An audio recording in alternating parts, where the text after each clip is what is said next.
for the lack of advance warning, about Nationwide Building Society's January 2023 house price index. So here are the headlines. House prices, and this is actual house prices, okay? Nationwide's average house price in January was down 0.6% on December. December, which they initially said was down 0.1%, has been revised down further to 0.3%. So they've also revised December's house prices down further. So in pounds, we're saying that in January, the average house price in the UK, according to Nationwide, fell by £3,771. Now, a couple of other points to note on this.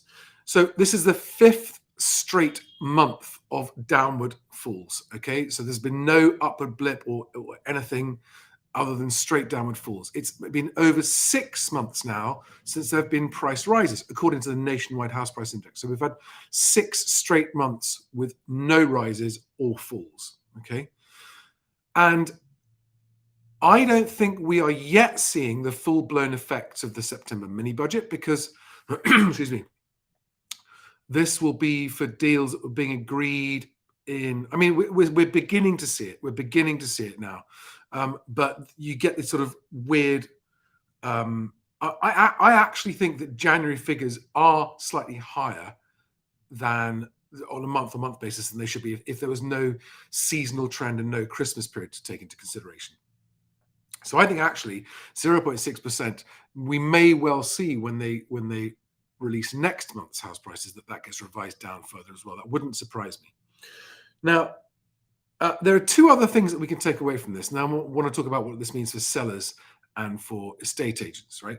The 2 other things that we can take away from this are that, do you remember a lot of people in the media and also agents were saying that in January, house prices went up because Rightmove said that their asking prices went up 0.9%. Now, I'm not disputing that Rightmove's average asking price went up 0.9% in January, but we now have cold, hard proof that asking prices can do what they like. It has no effect on actual transaction prices. So in January, Rightmove said asking prices are up 0.9%, and if people went around going, "Oh, house prices are going up," no, they weren't.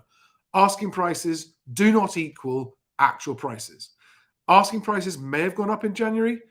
Actual prices still went down in January. So any of you who have been talking to estate agents who've said, "Well, the prices went up in January," you can correct them and say, "No, asking prices went up in January. Actual prices came down in January." And now the Nationwide House Price Index proves that. I am expecting steeper falls ahead. And what we're seeing now, and I think this is the most useful statistic to take away from this, is that in the last few months, house prices have been falling at more than £1,000 a week, average house prices. Of course, there are regional exceptions, regional variations, and these figures can't be applied directly to your specific purchase or sale.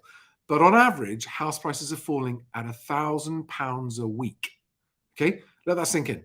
House prices are falling for £1,000 a week. If you're a seller, every week you wait, the market is dropping a further £1,000 away from you. Now, if you're a seller that's just hoping that you're going to get your asking price offer if you just wait for it, confront that brutal fact that on average, house prices are falling by £1,000 a week. Every week you wait, you're going to get £1,000 less on average for your house. Okay. There are timing variations on this. Higher priced property prices have not started falling yet, but they will, because it's the effect of the chain. I mean, how many people do you know who are in a chain right now saying, "Well, everything is great, but our buyer can't sell," or "Our buyer's buyer has dropped their price because their mortgage company downvalued it." So first-time buyer mortgage lender downvalues the survey of that first-time buyer's purchase of your house. Your house now can't sell at the price that you agreed with the first-time buyer. You've now got to take a drop of, I don't know, let's just say £10,000. You've now got £10,000 for your onward purchase, £10,000 less for your onward purchase, and so on it goes. But that takes time to feed up the chain. Okay, and this is why it will take time. And okay, you might think, well, £10,000 off a first-time buyer property isn't going to be very much on a much higher value property. it actually escalates in value as it goes up the chain, because you have more deals failing because of down valuations, or buyers pulling out, or chains falling apart. And so there are fewer buyers, and eventually it will feed up the chain. Okay. So I think there are steeper falls ahead coming. I think that the northwest of the UK seems to be the slowest place to catch up with house price falls. I think that if you are a seller and you're waiting for a price, remember that every week you wait may be costing you £1,000 on average. If you're an estate agent with properties on your books that aren't selling, I think the £1,000 a week fall in average house prices is a very powerful fact to go to your sellers with to get them to drop the price. And when you do get them to drop the price, it's a waste of time if they don't drop it enough. You're still going to end up with stale stock that's not selling in your house. You've got to drop the price to below where the market is today to catch it. And if you don't get below it to catch it, you'll still see stuff sitting there on the market not selling. Now, final point. For those of you who are still looking at year-on-year prices, okay, you can see on the screen, if you're watching on YouTube here, that the annual change is still showing house prices have risen 1.1% in the last 12 months.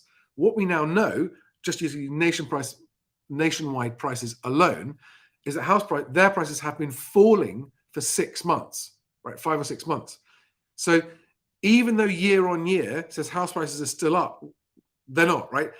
It's house prices agreed in January were 1.1% higher than house prices agreed in the previous January, but they are still falling and have been for 6 months. Okay, so you should disregard anyone who's quoting you year-on-year house prices. Just go, year-on-year is meaningless. It is a meaningless figure when in the middle of that 12-month period, the housing market changed, right? And it was going up and then it went down, up and down. Year-on-year means nothing if you are thinking of transacting right now.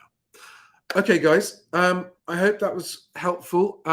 Just a very, very quick look in the comments to see if there's any.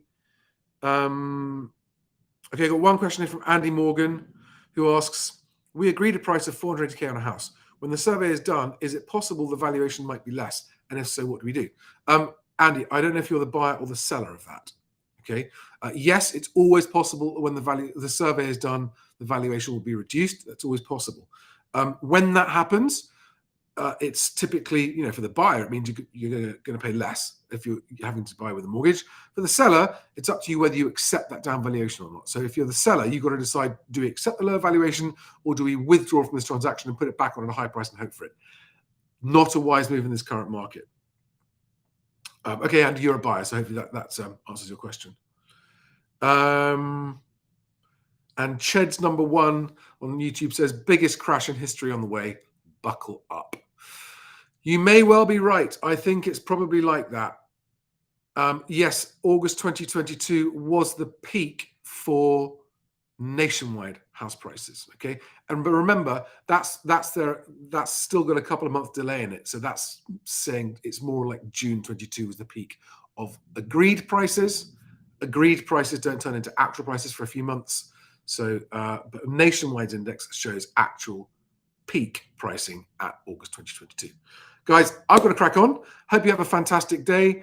Tomorrow we've got the Bank of England base rate figure coming out. Everyone's expecting that to be up 0.5%, but to not have any unexpected impact on the housing market. Have a great day, guys. I'll see you on the next one. Bye-bye.